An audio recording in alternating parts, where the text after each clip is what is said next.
Sipping on my pre-workout right now. It's orange. It actually tastes really, really good. I like to stretch before deadlifting. Now, after I stretch, I like to rep out with a plate on each end. I find that works best for me. I don't go too heavy for deadlifts, but I like to do it at the beginning of the workout because I feel like it'll warm out my back, and it kind of just works a little bit of everything, and including the lower back, which I really want to work on.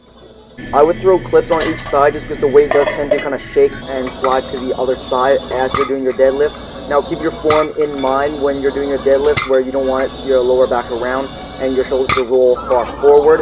But don't get obsessed over it where you look at yourself every single rep in the mirror, or it might throw up your form, and no one wants to do that.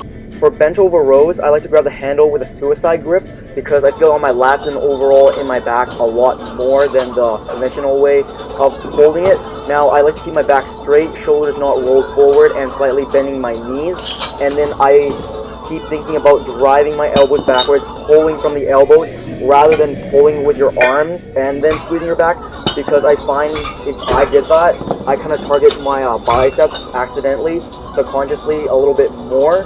So that's what I find really helps for me, and I've been noticing quite a bit of progress now and less pump in my biceps during this workout, so that's pretty good. Just before I do some machine pull downs to work on my lats, I actually like to go and find a place where I can just do some pull-ups and stretch my core, which you'll see me doing in a second, where I kind of swing my legs up. But as you can see, the speed is very slow up and slow on the way down. You kind of just don't want to swing the way through there. And as you can see, my upper body's not swinging back and forth. You have to keep it controlled. Right after my stretch and warm up, I go straight to the machine just to start working on my pull downs. But as you can see, just like the bent over rows, I am holding it with a suicide grip. I feel it a lot more in my lower lats. That is the reason why I'm doing it. You guys can give this a try. Now the rep range I like to do is 12, 10, then 8, then 8 again, so 4 sets. And I really feel it in my back. Right after I'm done my pull downs, I like to switch to the handlebars after my 4 sets, and now I'm doing close grip. Now this hits slightly different angles, that's why I do it this way. I keep it suicide grip because I do feel on my lower lats a lot more than holding it the normal way. Now in the next following videos, you're going to see me hitting it from different angles, so you can see which part of my back is actually working. Now with these weight, you shouldn't worry how much weight you can do. You need to control it and really squeeze at the bottom. As you can see the speed I'm going here, I'm not speeding it up or slowing it down. You're going quite slow and control.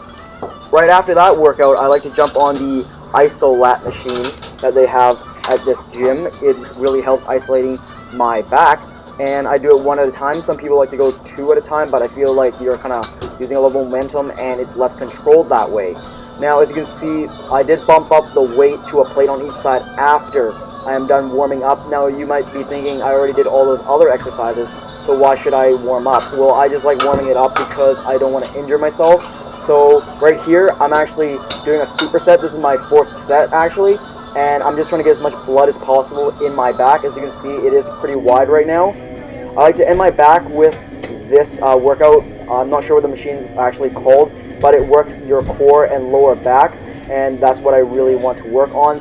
During back and biceps, I don't go super heavy during biceps, but not super light either. I'm just trying to find the right weight to pump as much blood as I can in there and getting a tight contraction.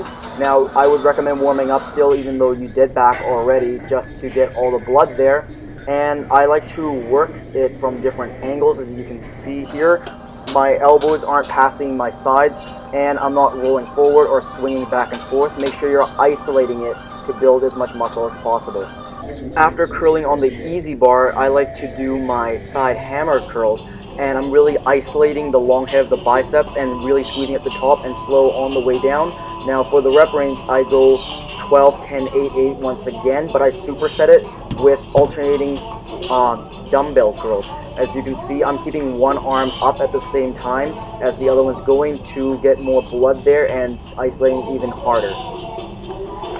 Finishing off this workout, I like to do some concentration curls. I'm actually not resting against my knees or the bench. I like to isolate it really hard by having it just sitting in the middle because I don't want to push my leg or something just to get it up.